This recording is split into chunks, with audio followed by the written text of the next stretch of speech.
Ibig sabihin, sinadya na Omokaging yan na ipakita ang manika ni Pyro para lang magawa niya nakawin ang mga mata ni Kurapika? Malamang.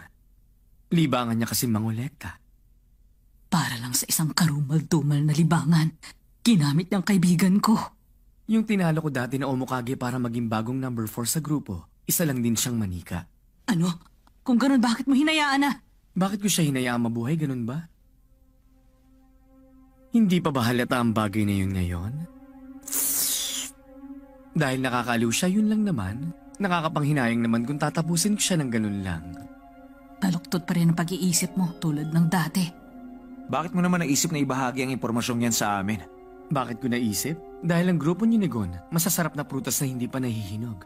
Hindi ako makapapayag na may makadagit sa inyo bago pa kayo mahinog.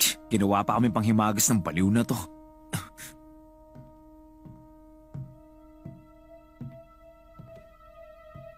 Basta mag-iingat kayong apat. Hindi birong kalaban si Omokage.